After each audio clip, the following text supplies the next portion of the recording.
Tonight, license to smuggle. An NBC5 investigation reveals fraudulent Texas paper tags have become a tool for human traffickers and drug runners on the U.S.-Mexico border.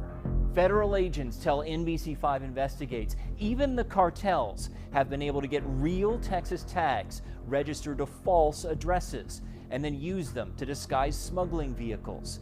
Senior investigative reporter Scott Friedman traveled to the border to see the problem firsthand.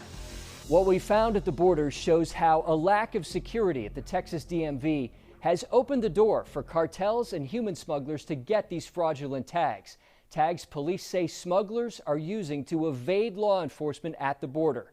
A stunning revelation considering Governor Abbott, who appoints the board that oversees the DMV, has made border security a major focus of his administration.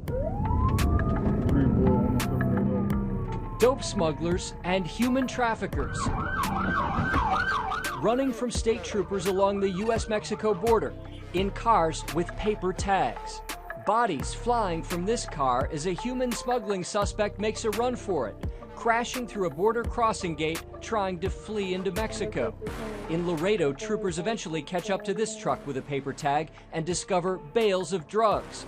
Federal drug enforcement agents in the Rio Grande Valley tell us smugglers now frequently move drug loads with the help of fraudulent Texas paper tags. We see it on a regular basis. It's consistent, and again, it's been happening for quite some time. For months, NBC5 Investigates has shown how the Texas DMV does not thoroughly background check car dealers. That's allowed people with bad intentions to get car dealer licenses, sometimes using stolen identities. The bad guys can then access the DMV's temporary tag system, create real tags registered to false names and addresses, and sell them on the black market. Tags that are a drug runner's dream, agents say, because they make it harder for authorities to figure out who owns the car. There are also some undercover investigations that we have where criminals have given the paper tags directly to our undercover officers and instructed them to affix that tag to the vehicle. So the cartels know this, that this is a tool they can use to try to evade? Oh, absolutely. The cartels are well aware. We also spoke to the FBI.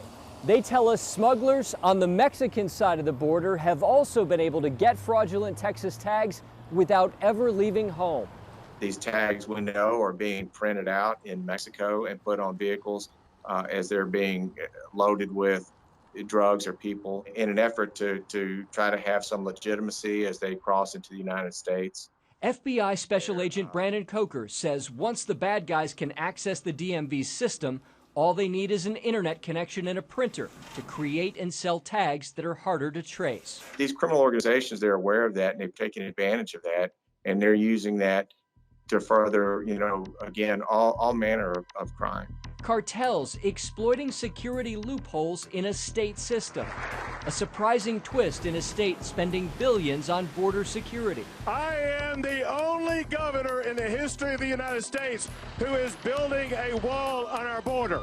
Governor Abbott has made securing the border one of his top priorities, but the DMV, under the supervision of a board Abbott appointed, did not fingerprint car dealers or inspect dealers in person before giving them licenses, allowing bad actors to get into the system and then create fraudulent tags now being used to undermine border security. We're going to shut down these fake dealers. The chairman of the DMV board says the agency's now moving swiftly to implement fingerprinting and other new security measures. He told me the board did not fully understand the scale of the fraud until NBC5 Investigates aired reports in November showing tiny car dealers that seemed to have no storefront but issued massive numbers of tags. I personally was shocked when I saw it, and I think that the issue there is we've gone from a posture of quick and easy application to know your customer. Now we're focused on knowing our customer. Governor Abbott's staff has repeatedly declined our requests for an interview. His office tells us the governor continues to work with the DMV and the legislature to address the problem. The DMV's executive director resigned earlier this month as the board called for more action to stop the flow of fraudulent tags. But meanwhile, in the border town where this wild chase happened, tag fraud continues to frustrate police. It's made it very hard for us to conduct our investigations when we encounter these fictitious license plates. The local police chief showed us his impound lot with many cars seized in smuggling cases he deals with daily. Some with fraudulent paper tags that make it tough for his officers, especially when smugglers bail out and run. The driver absconds, gets away, and we're left behind with a vehicle and the narcotics. And during the course of the investigation, we find out that the plates are fictitious and we cannot come back to the driver. It's a dead end at that point. It's a dead end at that point. The U.S. Border Patrol tells us it's finding paper tags on cars at stash houses, where smugglers hide undocumented immigrants. Not only at locations such as migrant stash houses, but up in our northern counties where an individual will bail out from a vehicle with additional migrants. Agents recently chased this Dodge Charger with a paper tag and people ran from the car. A passenger from El Salvador was arrested. The driver escaped. And near this busy border crossing in Hidalgo, Texas, we saw suspected fraudulent tags with our own eyes. On the road that runs north from the border checkpoint, we spotted cars with tags issued by 4 dealers suspected of selling fraudulent tags, according to a Travis County law enforcement unit that's working with the FBI to investigate the fraud. As the DMV now scrambles to close the security loopholes, agents on the border are working harder to track suspects since they can't trust the tags. It makes us sharper, and we've become sharper because of it.